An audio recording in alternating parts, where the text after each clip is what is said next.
Kanamu abbichuun kiyya abbaan mala rabbi umrii isaa dheeressu mee du'aa godhaafi. Abbaa isaa guddisellee rabbiin haa araaramuuf, haadha isa guddisellee rabbi haa araaramuuf. Ummata bashaashaallee ummata jimmaallee abbaa jifaar ammallee rabbiin sadarkaa isaanii jannatul firdoos keessatti olaafu. Tolchanii gandaa gabbaasan naannoo fakkaata bara. Nama tokko yeroo ati ilaalte eessa ka'ee nuti ani eessa dhalate koominitii ittiin faranjiin. Shari'aa Islaamaa keessatti illee namni naannoo itti jiraateef guddate fakkaataa jedhan. Bakka gaarii guddattee lafa badduu yoo dhatte badaa taata. Ganda gaarii keessatti dhalattee ganda badaa yoo taate badaa taata. Diin Islaamaattu jedhama. Namni bakka dhaqe fakkaata, naannoo fakkaata. Nama tokko eenyummaa isaa baruu yoo barbaadde yeroo tokko garti jabaawii eessa jedhii gaafadhu ganti sun jabaa. Ka'een nu jedhii gaafadhu abbaan sun jabaa. Warri nu dadhabne bar nama abboota jedhamee duuba dhaqaa laala ka'een nu yoo jedhe baluu siin jedhachuu deebitee ati ilaaltu baluun kun eessa hojjeeni namu hin beeknu as ganda keenya kana dhalatee namatu mataa hooqata martinu. Si dhalatee no as barsi dhalatee gurbaan sun as dhalatee ganda keenya sun guddatee ijoollee hojiin daaraaree guddate achi bira nam dabu hin jiru. Ka'ee baluuti kenna namni siin jedhu hin jiru. Warra kutaa arsii kana keessa dhalate qofatu akka warra jagana arginu bar kun dhiirallee arsiillee hin beekne ilmaan si koomandoo hin beeknetu jawaar gaaf duraa san beekee wayyo nafxanyoonni hayyuu jawaar aktiivistii jabaa jenna nafxanyootaaf tiipelleeffaa bar warra qileen oofuu deeban. Namtichi kan akkana boonaa jettee ciccinnatte nafxanyaan jawweellee ol ba'e qotee dhoowwaluu dhaban gurgurachuuf deeman. Qilleensa Oromoo hapli soomsinaa jedhe ol ba'e. Kaas hin beekne himi jenneen. Kasin beennetti bakka tana bubbullee jira jedhe fadhiidichi. Akkasin nu nyaachaa baay'anii gartee jagana kennameeqa. Nadhii gammadaafaa jiraan waaquu guutuu jaarraa abbaa gadaa.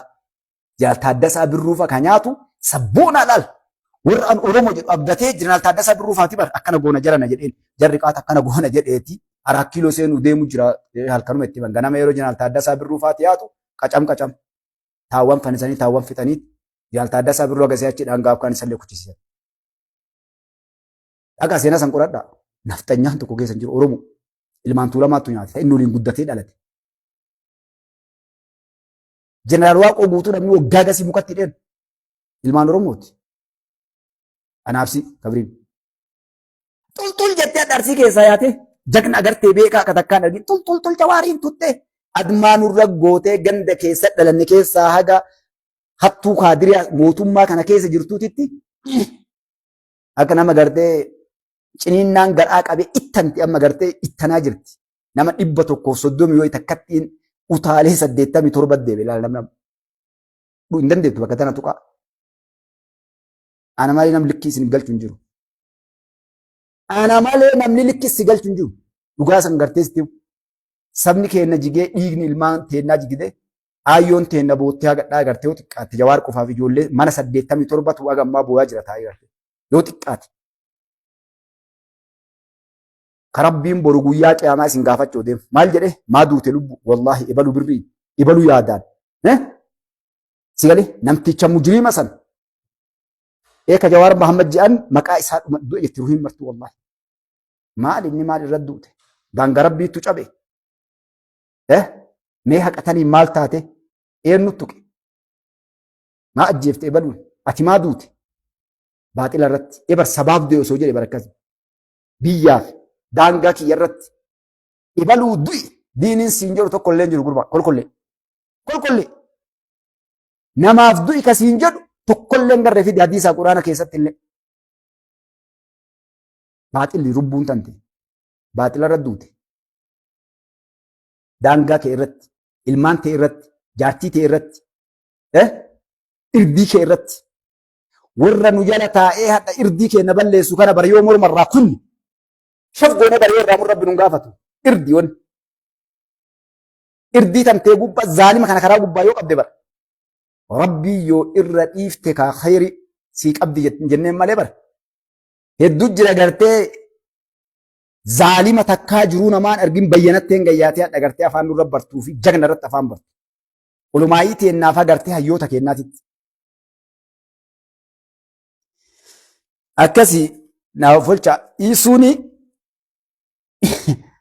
jeneraala qabu tokkollee gartee jeneraalli inni qabu biyyaa jalaa baqate mardoo isaa isinii madagaa maqaa ol dhaansaatiin biyyaa bahee jeneraali Filiippoos jedhaniini torbaan lama akkas ga'e fakkaate aga biyyaa bahe hin deebine nama akka biyyattitti inni qabuu fi isatti aanee namni ni jira jedhan jeneraal Filiippoos kanaa jechuudha. Biyyaa bahee aga maqaa ol dhaansaatiin biyyaa bahe hin deebine jechuudha.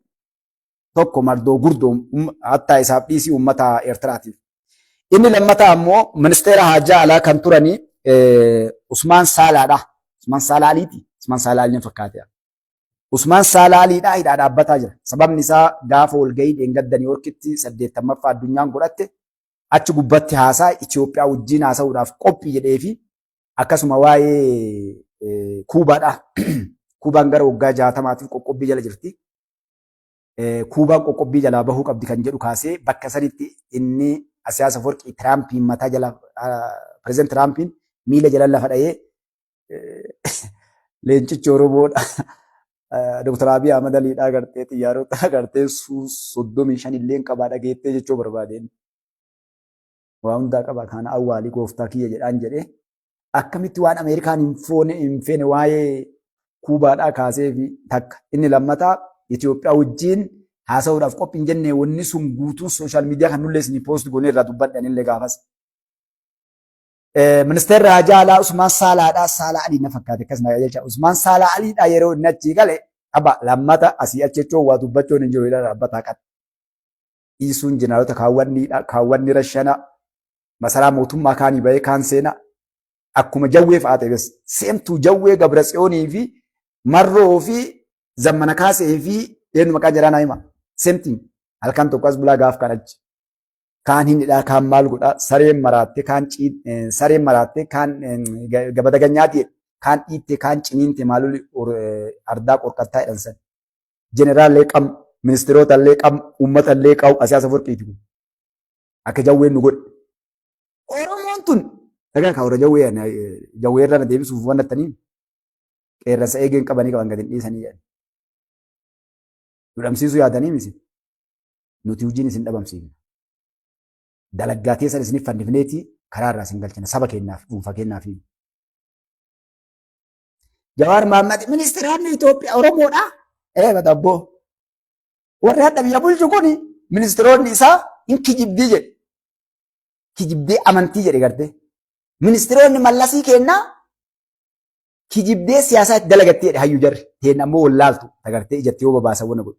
Anaa wal quba qabdii jedhe jeneraalotaa fi jeneraalota ministeeronni illee an wal quba qabaanii mar jedhe biyya ji'a ji'aan naqaa kijibdu. Ji'a ji'aan naqaa yoom ji'a dhuftee beektu. Finfinnee dhuftee geetoo sun dhageenne dhufee galee kan kee dhageenne agartee. Magaalaan Finfinneedhaa wanni ijaaramee hin jiru karaa gubbaa maabiraatii mareeti mana shiishaadhaa fakkeessee nuun jedhe. Hadha addunyaan dhiyaa kaabaa kibbatti gartee addunyaan biyyi guddatti irraa eegalte Tiraampi gad dhaqee kaa'ee Tiraampi illee badhiira wallaahi pireezidantii kiyya barka Ameerikaati. Dr. Abiy Ahmad Ali game changer jedhanii bar nama gartee seenaa ijjeera. Dhagaa bu'uuraa kakaa'u osoo hin taane nama dinqisiifadhu keessaa bara kana keessatti isa argee. Misoomaaf karaa inni cabsee waa hunda godhe guutuyyuu seenaa jabatti ol kaa'ee jechuudha. Jawwee yoo nagartee Tiraampiin bira dhaquu hin danda'u isteetota Ameerikaadhaa guutuu guyyaa irraa guuree gartee waraqaa inni achitti halkanii guyyaa naqu rabbi sitti hin fidin. Asiyaas Afawarqii illee akkuma isaatti ta'e. Asiyaas gaafa jalqaba gabbayeen tarbii ta'e barreesse jalqaba sa'a lama waan biraan hin dhiban. Meeshaa aabbichuun dhate qofa himaa ture bara. Meeshaa akkasii hidhatee akkas godhee ittiin nu balleessuu deemanii akkana. Kanallee sodaannu jedhama haa deebi'aa ammoo. Namni tokko bari yoo ati akkas gootellee sin sodaadhu yoo jedhe lixee bara. Asiyaas Afawarqii qara yoo ati waa'ee lolaa itti kaafte bara jira qaata fide gartee. Dhadha'uu qofa irra caqasta malee haasa biraa guddoo waliin hin qabdu. Dhiiraan waliin dhufee adda gartee gola keessa deemee gurgure kaan hidhi kaan ajjeese amma fonqolcha mootummaatiif halkan illee bakka biraa waliin guyyaallee. Dasee qara beekanii illee lafa kaayatee of jijjiiree gartee maal kana dhokatee deemama. Duriyyeen ganda keenya keessaa ammoo araa kiiloo dhaabbichuu baafneeti dhufnaadhaaf sa'a 24 eebjuu guyyaa yeqan qijate ittiin naftanyoon eebjuu guyyaa eebjatte jechuudha. Manaaba guyyaa beektu isin kan dhaabatanii mugan tokko nama jazbeettanii namni jazbe dhaabatee rafa. Nama mukatti illee hirkatu rafu tokko gartanii achiin manaa bargee lixanii. Jedhaa isaa deemu maal taatee waati jetteeni inni bitaa mirga laallatee badaa inni sun akkam taate ufsoo qabachiise deemu. Warra akkasatu jira shaneen dhufte faandoon dhufte tiipillee fakkana goofate.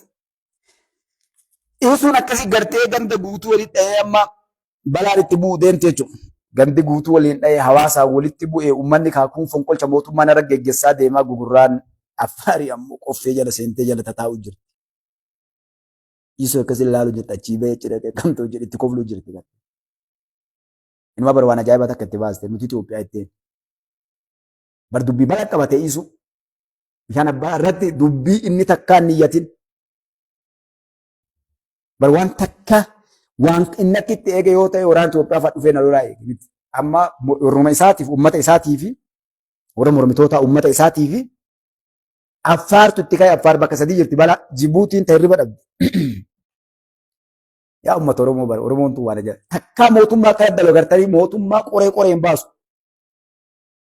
Mootummaa qoree hin baasu takkaa gartaniis. Ambi qoree marfee sukata marfee or sarjar doktoroota ispeeshaalistii warra gartee baqasee hodhuu suqamu. Bayii guddaa itti baasee waan bar qoree waan abbichuun qoree hin baasa. Isaan jawweefaa waan bututtuu ganda keenyaa kan dura ijaaranii ganda keenya jeequu deeman garte. Qotee bulaa keenya ajjeesanii milishaa bitanii kaadiree ganda keessaa bitanii ganda keenya karaa gaangistaraa Liibiyaadhaa fi Suudi Arabiyaa tanaaf ta'as Yamanii fi Sooriyaa bakka hundaa qocanii Afrikaa qaban takkiin gartanii haadha isinii poosti godha inshaAllah. Qocanii as keessa fidanii ganda keessa nurra ijaaranii ganda keessa deemtee qabu reenjarii uffattee gartee ajjeestee mootummaan nama ajjeeseeti. Mana hidhaatii baaftee nama dhooftee ajjeeftee mootummaan nama ajjeese bar milishaa horiitti kennanii ta'u akka hin beekne diqqoosii kushaappii dalasanii maal godhanii oofanii qawweetti kennanii ganda keessa eegaa yoo waa hin tannu bilbilaa jedhanii tanatu fuudhee oofa bulchaan gandaa takka waa inni argee hin beekne fuudhanii harka kaan takka bar jiruu inni hin argin eessaa fidanii harkaanii yoo magaalaa diqqoo takka dhaate magaalaa aantu keessa mana ijaarrachuu deema godinatti aanaa keessa yoo jiraate aanaa keessaa hatee aayyoo abboo boochisee godina mana ijaarrata yookaan finfinneetti gartee biillaa ijaarrachaa jiran keessa jiraata se'abat miskiin jedhe shaamini biroodha. Kun doolarra alaa itti dhufaa xiqqaatu wayiin kabalangalaan waa inni takka argee hin beekne kana yoo doolara 1000 takkettee garrabbi sitti hin fidin aayyoof abboo isaa ilmaan isaa fuudhee mataa irra ejjateeti gartee isin ajjeesaanii isin himu wal quba qabnaami jedhaan. Jazaa rabbiin harkaa qabaa hin beeksisanii kafaluu deema bara. Warri osoo hin beektu osoo hin beekne illee hadda gartee mujrima kanniini zaalima kanniini tumsitan qabaan rabbii isin qabuu deemti inshaallah fagoo jirtin se'ina. Asumarra diqqaattanii dura nama keessa salphachuu yaatan laal ganda itti kijibdan keessatti aayyoo abboo keessan duratti. Jaartii yookaan jaarsa keessan ilmaan teessan duratti akka abboota keessan duratti asumatti inshaallah fagollee miti. Qaanooftanii rabbi isin salphisee waan hadha jettan gootan kan poosti gootan hadha. Kaarrabaan gartee ilma namaa xiqqeessitanii surree irraa hiittan. Sheenni olumaayin isin jalaan hafne. Ka qabrii jiru isin jalaan hafne. Diina nurra faarsitanii fira keenya nu awwaaltan kana inshaallah guyyaan isin jiraa awwaalamtanii rabbiin isin xiqqeesse. Ibar salphina san caalu hin jiru duutee badduu si wayya. Si'ii hadha dhaadattee kijibde. Kaburu rabbi si xiqqeessee ijji tee osoo gartu bada kijibduu siin jedhu deema xiqqa guddaa. Salaabii hattuu kana si fideere kalee akkas nuun hin jenne. Hin ta'u hin godhu hin jenne nu dhufna hin jenne balufa dhufte hin jenne. Mootummaan kun kijibaa hattuu homaan dalagu hin jenne waan beeku hin jenne siin jechuu deema ilmi namaa bada gurbaa bara salphinatti keessaan baane. Eka mootummaan hadha dhufi kan inshaallah aabbichuu illee bu'u. Karaa aabbichuu caalu hin argannu ka akka aabbichuu rabbi nu hafidu. Ka bakka bu'ee dhugaa tana itti fufsiisu. Ka gumaa ilmaan Oromootiif sabaa sablammootaa baasu. Gumaan nu baafnu hin baan nama ajjeesuu ni miti. Xiqqeessuudhaan akkamitti hujii isaan kijiban kijiba isaanii qofa fuunee diidatti hafuune wallah waan biriif takka. Nama tokko hiinee dararree waan goonu ka haqni dhugaanii siftee ni hidhama. Akka warra kaleessan mootummoonni kalee dhufan nama isaan dura dhaabbate guutuura shananiin Nada shananii bari dhaabatu. Miliinik gaafa kufe Haile Sillaasee yoo dhufe haxaa'utti eegale. Haile Sillaaseen gaafa kufe dargiin ni haxaa'e. Qayi shibbirii maaliidhaaf naci ka milii Haile Sillaasee naci shibbirii ka Mangistuu Hayilamaariyaam qayi shibbirii. Akkasii bari wal haxaa'e. Mallas gaafa dhufe qeessii isaallee ni arge. Qeessiin miliinik Haile Sillaaseetu mataa irraa buqqise. Ka Haile Sillaasee Mangistuu Hayilamaariyaamtu mataa irraa buqqise. Ka Mangistuu Hayilamaariyaam mallastu biyyaa ari'e. Ka